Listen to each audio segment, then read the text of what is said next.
Bismillahirrahmanirrahim. Assalamualaikum warahmatullahi wabarakatuh. Alhamdulillahirrahmanirrahim. Salatu wassalamu ala asrofil anbiya'i wa mursalin wa ala alihi wa sahbihi ajma'in, amma ba'd.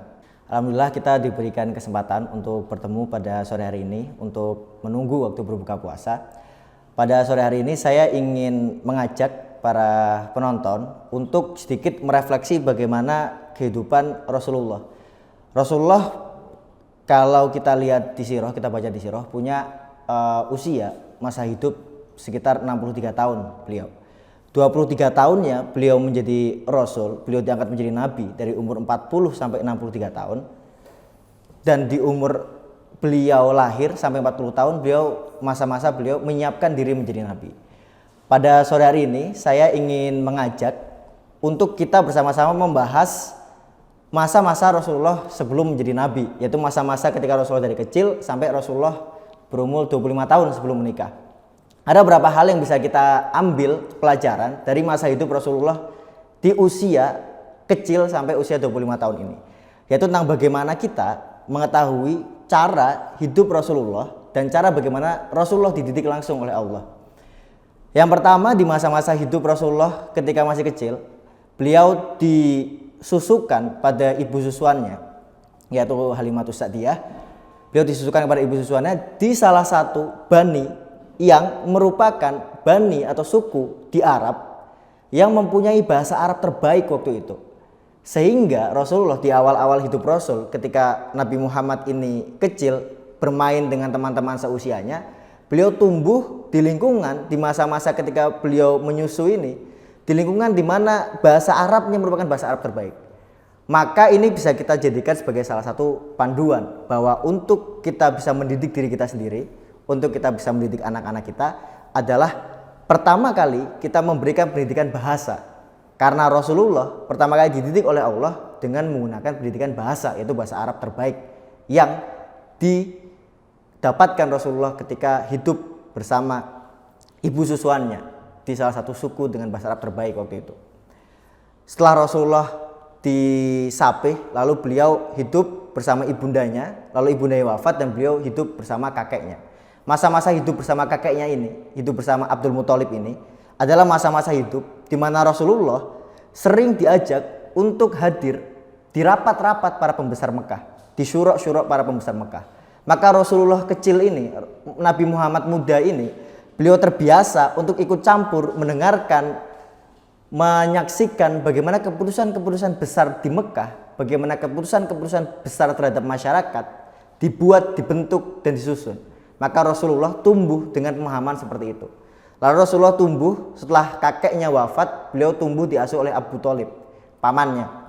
Ketika beliau hidup bersama pamannya ini, beliau diminta untuk mengembala kambing karena pamannya merupakan seorang yang kurang mampu, sehingga beliau diminta untuk mengembala kambing. Di masa-masa inilah beliau melakukan aktivitas yang dilakukan oleh sebagian besar nabi, yaitu mengembala kambing. Rasulullah ketika mengembala kambing, beliau mendapatkan pendidikan lagi dari Allah, yaitu pendidikan tentang bagaimana memimpin makhluknya Allah. Beliau dibiasakan untuk memimpin makhluknya Allah. Beliau diajak untuk membedakan mana kambing yang sakit, mana kambing yang sedang hamil, mana kambing yang pemarah, mana kambing yang kepenurut, dan berbagai macam kambing yang beliau ikut gembala. Maka di sini kita bisa tahu bahwa Rasulullah setelah pertama-tama belajar berbahasa, kedua belajar untuk terlibat, diajak dalam urusan-urusan menentukan permasalahan masyarakat, yang ketiga adalah Rasulullah diajak untuk ikut memimpin makhluk Allah, untuk belajar berlatih memimpin makhluk Allah, yang pada hal ini adalah melatih Rasulullah melalui menggembala kambing. Masa-masa hidup Rasulullah akhirnya berlanjut ketika Rasulullah remaja menuju dewasa. Beliau akhirnya sering ikut kafilah dagang Abu Thalib, pamannya. Beliau sering ikut kafilah dagang pamannya. Beliau ikut untuk menuju ke Syam, menuju ke negeri-negeri lain yang jauh, sehingga dengan cara itu Rasulullah sering berpergian, sering bertemu dengan orang-orang baru dan belajar tentang geografi. Geografi ini adalah ilmunya para raja. Sehingga Rasulullah belajar tentang bagaimana pemetaan wilayah, belajar tentang bagaimana kondisi masyarakat di tempat-tempat lain. Dan dari sinilah Rasulullah punya pemahaman tentang luasnya dunia. Dan yang terakhir adalah masa hidup Rasulullah di dewasa-dewasa awal, di usia 20 tahunan, di usia menjelang 25, di mana Rasul mulai belajar untuk berbisnis, mulai belajar untuk berdagang. Di sini beliau belajar tentang cara bernegosiasi, beliau belajar tentang cara menghitung, beliau belajar tentang integritas, tentang profesionalitas, dan segala macam halnya yang intinya adalah bagaimana cara menghidupi dirinya sendiri dengan cara yang mandiri, tanpa bergantung kepada orang lain.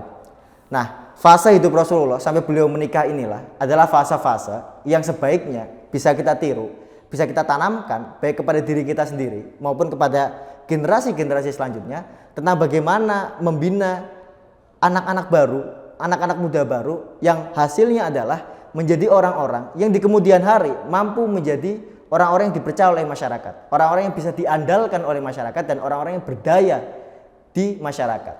Maka keseluruhan hidup Rasul ini tidak hanya bisa kita baca setelah Rasul menjadi Nabi, setelah Nabi Muhammad diangkat menjadi Rasul, tapi juga kita bisa baca semenjak Rasulullah lahir. Di masa awal-awal beliau belajar berbahasa, bahwa berbahasa itu menjadi salah satu yang penting, karena dari bahasa itu kita bisa memahami isi dari dunia. Lalu Rasulullah diajak untuk ikut terlibat mendengarkan para pembesar-pembesar negeri, terbiasa untuk menyaksikan permasalahan-permasalahan masyarakat di masa usia 7-10 tahun. Rasulullah diminta untuk berlatih memimpin masyarakat, memimpin makhluk Allah, yang ini disimbolkan dengan kambing, dengan gembala. Dan Rasulullah diminta untuk bepergian, banyak bertemu dengan orang-orang baru, banyak melatih intuisinya tentang geografi, dan yang terakhir adalah Rasulullah diajarkan untuk belajar berdagang dengan menghasilkan profesionalitas dan kepercayaan bagi orang-orang di sekitarnya. Inilah masa hidup Rasulullah selama 25 tahun yang harapannya ini bisa kita pelajari terus-menerus, bisa kita tanamkan kepada diri kita dan bisa menjadi salah satu lompatan, salah satu lonjakan dalam diri kita setelah kita melewati bulan Ramadan ini. Sekian dari saya, semoga bisa bermanfaat dan semoga apa-apa yang baik dapat menjadi sumber pengetahuan dari kita dan apa-apa yang buruk dapat ditinggalkan. Subhana rabbika rabbil izzati amma yasifun, wassalamun alal mursalin, walhamdulillahirabbil alamin. Assalamualaikum warahmatullahi wabarakatuh.